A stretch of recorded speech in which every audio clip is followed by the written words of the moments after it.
Bonjour et bienvenue sur la chaîne. Aujourd'hui, je vais vous parler du tube multicouche. Alors, les deux avantages du tube multicouche, la première, c'est que vous n'avez pas besoin d'un poste à soudure pour le raccorder. D'accord? Et le deuxième avantage, c'est que vous pouvez lui donner sa forme facilement, rien qu'en travaillant avec les mains. D'accord? Bon, vous pouvez aussi travailler avec des outils, mais il est possible aussi de le faire à la main. Vous pouvez lui donner un angle à 90 degrés, un angle à 45 degrés, et si vous le souhaitez aussi, vous pouvez faire des baïonnettes. D'accord? Donc voilà, ça on peut le faire à la main. Bien sûr, ça ne sera jamais aussi bien fait que les outils. Donc voilà. Et j'ai perdu le fil, je ne sais plus si c'était le premier ou le deuxième. Ah oui, et ensuite, vous pouvez le raccorder aussi avec des raccords automatiques, soit avec des clés donc, à cliquer, soit avec des raccords à olive qui s'insèrent aussi à la main, avec une clé. Et il y a quoi d'autre aussi? Il y a les raccords aussi automatiques avec un joint torique à l'intérieur. Je ne sais pas si ça s'appelle Tectic, je ne me souviens plus du tout du nom. Mais je vais vous mettre la vidéo sur les raccords sans soudure. Et donc on peut aussi l'utiliser, ces raccords, sur le tube multicouche. Voilà. Ensuite, pour couper le tube multicouche, on peut le couper avec une lame de scie. D'accord? On imagine qu'on n'a pas d'outil, on n'a strictement rien. D'accord? Et on veut couper un tube multicouche, oui c'est ça. On peut le couper avec une scie à métaux. Même si ça ne fait pas propre, c'est possible. D'accord? On peut le couper aussi avec un tube coupe-tube, avec un n'importe quoi, pas un tube, avec un coupe-tube. D'accord? Alors, l'inconvénient, c'est que ça, c'est un coupe-tube cuivre et que quand je vais commencer à couper le multicouche avec le coupe-tube à cuivre, c'est que l'épaisseur d'ici, elle est assez importante par rapport à du cuivre et donc ça va l'écraser et ça va réduire le diamètre. Ensuite, la troisième possibilité, c'est la pince coupe-tube PVC. D'accord? Enfin, coupe-tube PVC, d'accord? On va dire ça. Alors, c'est pareil, ça coupe, hein, ça fait des coupes nettes, sauf que c'est pareil, ça va écraser légèrement le tube. Ça va pas non plus exagérer, ça va pas écraser complètement, ça va pas le pincer, mais ça va légèrement déformer. D'accord? C'est pour ça qu'on peut utiliser un calibreur, d'accord, comme celui-ci, ou un autre calibreur mais bavureur comme celui-ci, d'accord. Bon, ça c'est la marque Virax, hein, la marque professionnelle, mais bon, après voilà. Alors, tout ce que je vous montre ici, ce sont des outils, des ustensiles qu'on peut trouver en magasin de bricolage, d'accord. J'imagine que vous n'avez rien et vous avez besoin de faire une installation et que vous avez besoin de vous fournir immédiatement du matériel. Donc tout ceci, vous pouvez le trouver au magasin de bricolage. D'accord? Ensuite, pour le raccorder, il va nous falloir des raccords à sertir, comme celui-ci. Alors, dans les raccords à sertir, il ne faut pas confondre le raccord à sertir multicouche avec le raccord à sertir PER. La différence, elle se trouve où? Elle se trouve à l'intérieur, c'est-à-dire, je vais pas démonter celui-ci, mais je vais démonter celui-là. Elle se trouve à l'intérieur, donc, tac, vous allez voir. Je vais enlever ceci, tac. Ça me coupe dans mon élan, ça, tiens. Et la petite bague. Alors, une bague en plastique, hein, il faut la retirer. Hein. Si jamais ça se démonte, la bague en plastique, elle ne va pas en buter au fond, mais elle se met à l'intérieur, d'accord? Parce que si vous mettez comme ça va écraser la bague en plastique, puis elle ne fera plus son job, quoi, tout simplement. Donc, hop. Alors la différence, vous la voyez tout de suite. C'est ici, d'accord? Là, c'est beaucoup plus épais qu'ici. Là, c'est beaucoup plus fin et à l'intérieur, c'est évasé.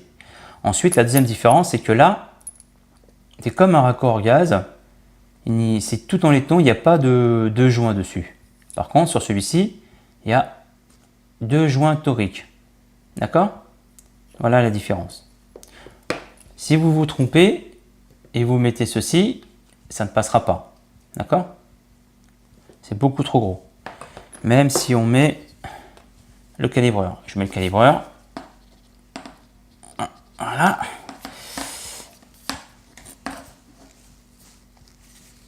Voilà. Tac.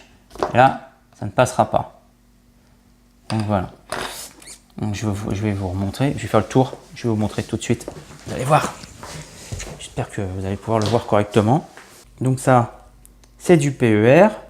Raccord insertir PER. Voilà. Et ça, c'est un raccord insertir multicouche. La différence, elle est là. Donc maintenant, je vais vous montrer ce que fait chaque coupe, d'accord, chaque outil de coupe, ce que ça donne en coupe franche sur le tube multicouche. Alors, je vais commencer par la lame de scie à métaux, d'accord. Même, admettons que vous coupez à la scie à métaux, d'accord, parce que vous n'avez rien d'autre. Même si vous coupez à la scie à métaux et que vous le raccordez avec un raccord comme celui-ci, ça fait quand même son job, c'est quand même étanche, d'accord. Voilà, quoi qu'il arrive, ça sera étanche. Sauf que ça ne sera pas propre et ça ne sera pas droit non plus. Donc voilà. Mais l'étanchéité sera quand même, elle sera quand même là. Mais je vous montre quand même. Alors, on coupe. Alors la vidéo va pas, je vais pas laisser la vidéo jusqu'au bout hein, pour la coupe de la scie à métaux parce que c'est un petit peu long tout de même.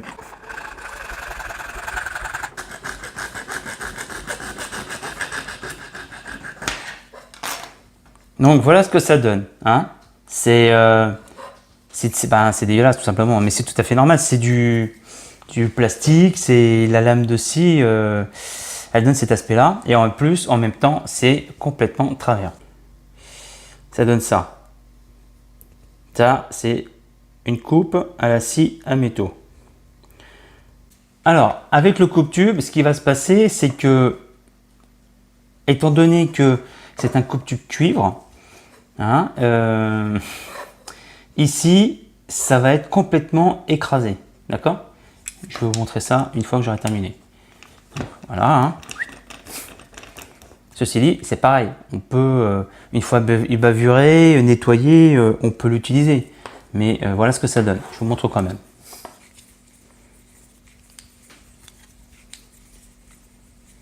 Hein.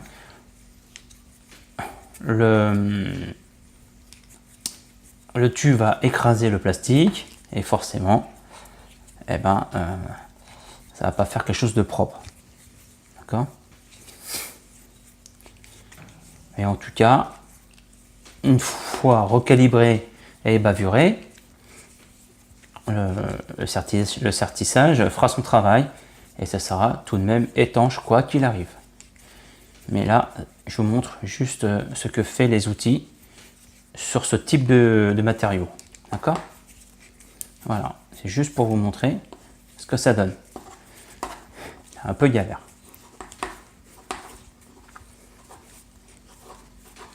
Voilà. Voilà, alors. Voilà ce que ça donne. C'est pas terrible avec le coupe-tube. Voilà. Ça donne ça. C'est complètement écrasé.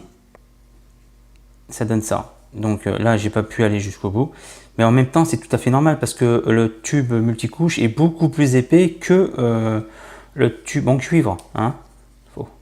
Ça, il faut le comprendre aussi. Donc voilà ce que ça donne. Mais une fois que vous mettez votre ébavureur dedans et calibreur, ça y est. Hein, le raccord insertir rentre dedans.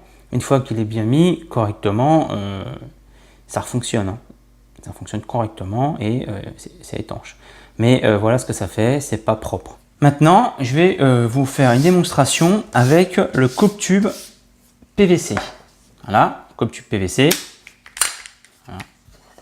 C'est comme ça. Et vous allez voir la différence.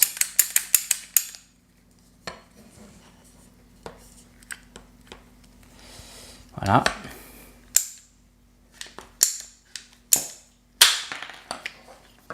Là, c'est une coupe franche et nette. Même si elle est un tout petit peu évasée, tout de même, comme c'est tout de même plus propre, il faut le voir aussi, que les deux autres possibilités pour couper le multicouche. Voilà ce que ça donne avec le coupe-tube PVC. Voilà, c'est beaucoup plus propre. Là, ici, c'est la coupe à la scie à métaux, d'accord. Ici, c'est au coupe-tube, d'accord. Voilà ce que ça donne. Et là, nous avons le coupe-tube PVC, d'accord. Même si vous coupez au coupe-tube ou à la scie à métaux, d'accord. Une fois ébavuré, alors pour ébavurer, moi j'utilise celui-ci, d'accord. C'est un calibreur ébavureur. Donc vous le mettez, je vous montre là comme ça. J'enlève ça, vous le mettez dedans, d'accord.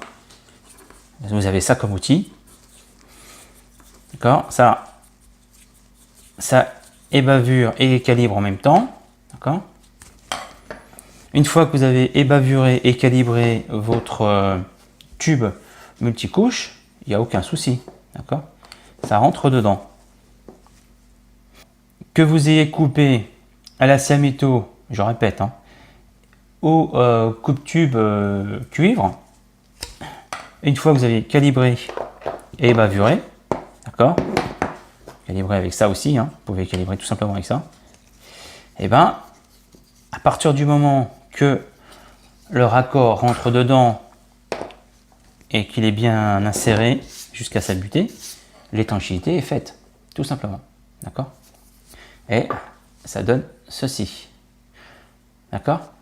Bon, je vais vous montrer comment je fais. C'est tout simple, hein, ça c'est à la portée de tout le monde, d'accord.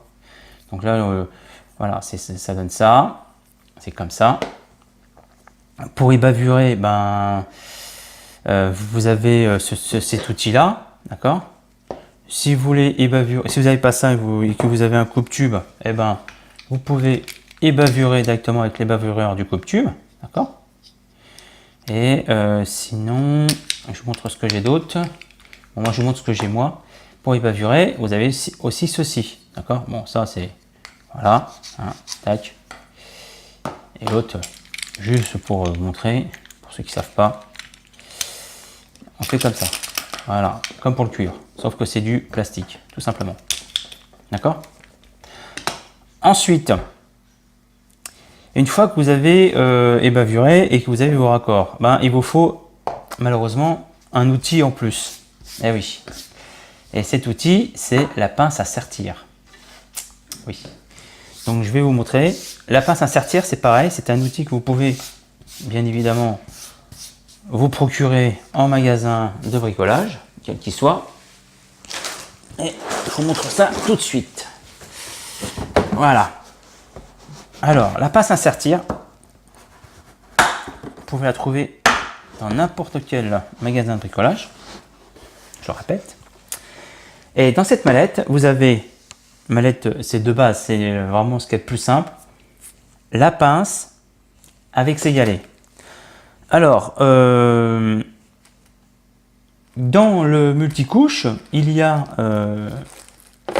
du 12, d'accord, des galets de 12, d'accord, voilà, comme celui-ci là, de 12.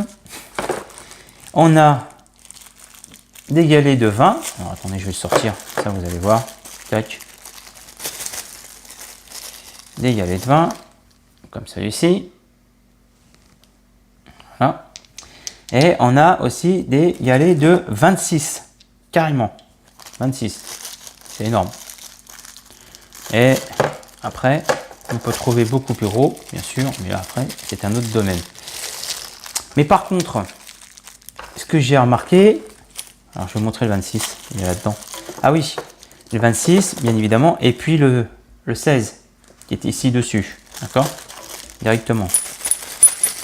Par contre, ce que j'ai remarqué, donc là, le 20, faut pas que j'oublie ce que je vais vous dire. Voilà. Non, c'est pas du 20, c'est du 26. Donc 26, d'accord? 26, tac. Faut pas que j'oublie ce que je veux dire. J'ai remarqué un truc, c'est qu'il n'y a pas de 14. On passe direct du 12 au 16 sans passer par le 14.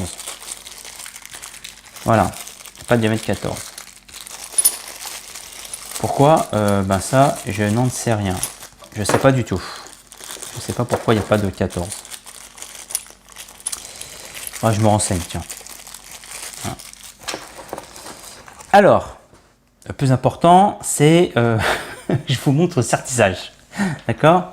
Alors, dans la boîte, il y a une petite clé à laine normale. Alors, je vais retirer ça. Tac. Je vais refermer ça. Tac. Et je vais mettre ça à sa place. Voilà. Donc, vous pouvez changer les galets qui sont dessus, d'accord, pour mettre le diamètre qui vous convient, d'accord. Si vous avez du 20 ou du 12, eh ben, vous enlevez la forme de 16, d'accord, et vous mettez, je vais vous mettre ça tout de suite, tiens, comme ça sera juste, on va mettre quoi, on va mettre quoi, on va mettre quoi, on va mettre du 20, hop, on va s'amuser, on va mettre du 20 pour le plaisir d'en mettre un, d'accord, et de chaque côté, hein, ça s'enlève, hein, le système est pareil de chaque côté, vous allez voir, on va faire ça pour le plaisir de faire, voilà. Voilà. Alors, j'enlève le 16. D'accord. Je le mets là. Et je veux mettre du 20 parce que j'ai des tubes de 20. Et ben, hop. Je mets le 20. Tac. Bon.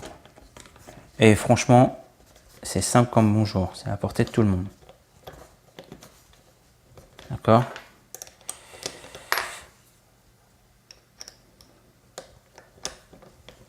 Voilà.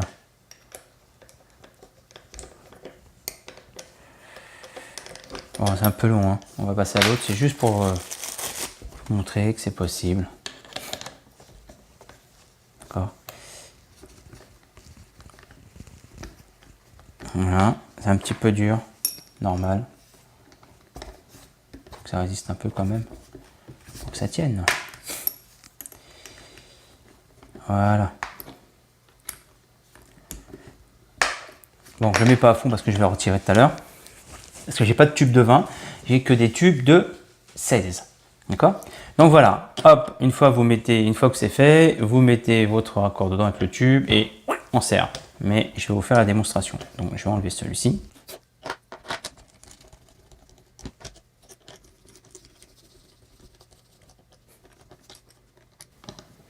Donc on serre de façon à ce que ce soit bien maintenu, d'accord?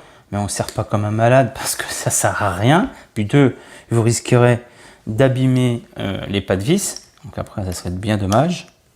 D'accord?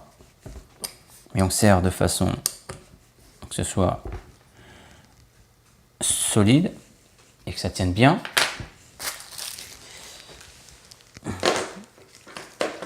Voilà. Plastique, j'enlève.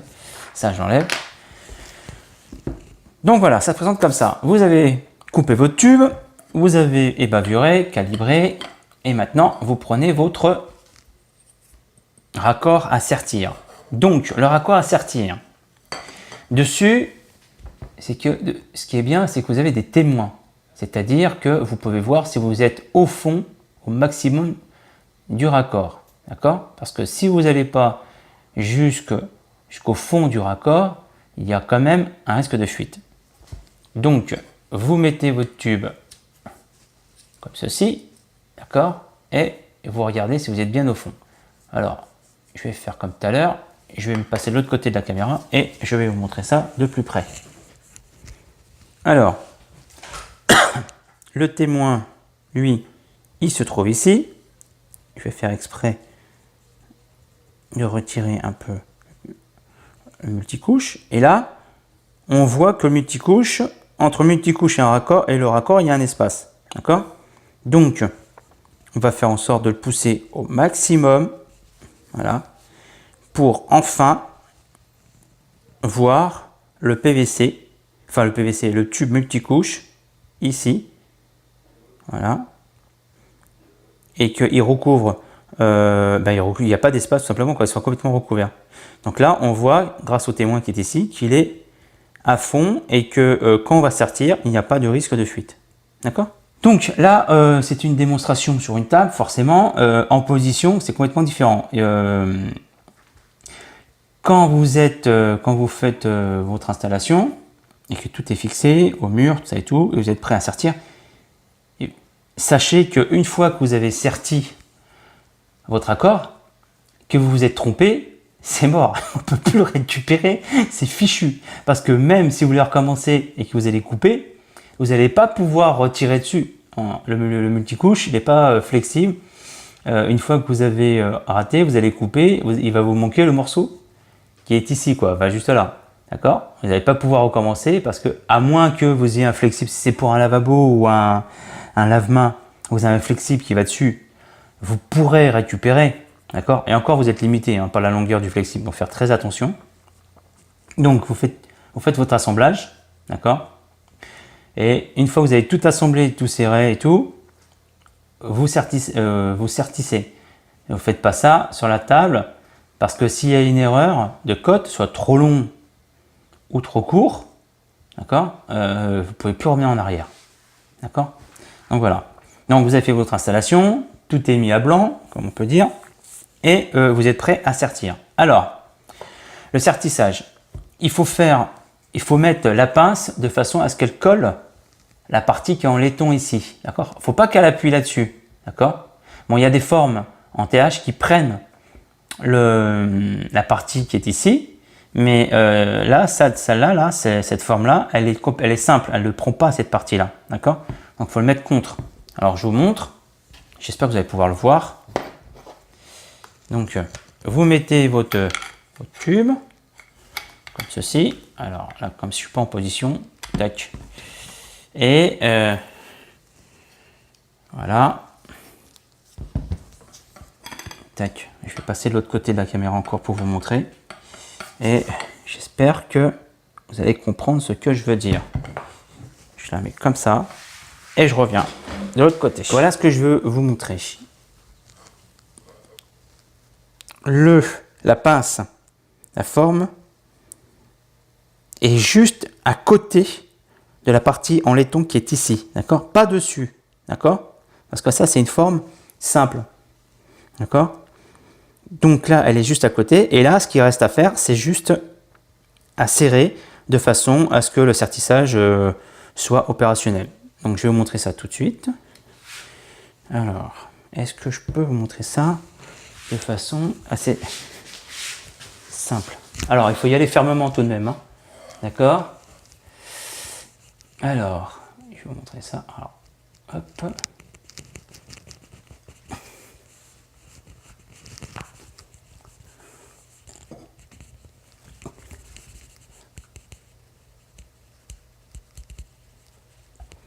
Voilà, maintenant j'ai été jusqu'au bout. Voyez, ici, la pince, elle touche, d'accord? Donc j'ai été jusqu'au bout. Et là, je vais relâcher, tout simplement. Voilà, tac. Et le sertissage est fait. Voilà.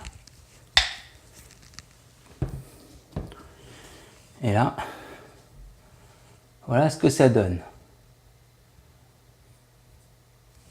Tout simplement. Et là, hop, je reviens de l'autre côté. Voilà. Là, l'étanchéité est faite. On est complètement à fond. Vous pouvez, comment dire, raccorder à votre évier ou à une... Là c'est du 15-21. Ou à une vanne, comme ceci. Voilà. Et votre installation est terminée. D'accord? Alors, avant de terminer cette vidéo, je vais vous parler de quelque chose d'autre. Je vais vous parler des fixations au mur du tube multicouche. Alors, en ce qui concerne l'eau froide, il n'y a pas de souci. Vous pouvez mettre ce que vous voulez comme fixation. Par contre, si vous faites ça pour l'eau chaude, il va y avoir un... Bon, c'est juste une question d'esthétique, hein, c'est pas non plus trop grave, mais bon. Si vous mettez des colliers comme ceci, vous voyez, comme ça, voilà, il n'y a pas de protection par rapport à celui-ci, d'accord? La différence entre les deux, c'est que celui-ci, sur la partie eau chaude, il va conduire la chaleur sur le plastique en PVC blanc, d'accord? Donc, qu'est-ce qui va se passer? C'est qu'au bout d'un certain nombre de temps, ici, ça va devenir jaune, complètement jaune. Donc, soit vous utilisez des colliers isophoniques avec une partie caoutchoutée qui est ici, d'accord? Ou sinon, alors moi j'en ai pas, hein, mais j'espère trouver là, une petite photo de ça, une image que je vais mettre dans la vidéo. Ou sinon, vous utilisez des colliers c'est des colliers à sertir, mais pour les électriciens, avec une cheville incorporée dessus, qui est en plastique. Comme ça, votre tuyau, sur le réseau d'eau chaude, hein, je parle, hein, un réseau d'eau chaude, restera blanc. Il n'y aura pas de marque de jaunisse. Je crois que je vais avoir des photos dessus, je vous montrerai. D'accord? Enfin, jaunisse, c'est pas une maladie, hein. C'est pas la jaunisse, mais disons que ça va jaunir, quoi, d'accord? Le plastique blanc va devenir jaune, tout simplement, parce qu'il va être brûlé. Léger, mais un tout petit peu. Mais bon, esthétiquement, c'est pas terrible. Donc voilà. Donc j'espère pouvoir vous mettre des photos dessus. C'est ce que je voulais faire remarquer sur les raccords, d'accord? Soit vous mettez des raccords isophoniques, soit vous mettez des raccords type pour les électriciens qui mettent sur des tubes, d'accord? Bon, bah écoutez, j'espère que cette vidéo vous aura plu, et puis moi je vous dis à bientôt pour une prochaine vidéo. Allez, au revoir.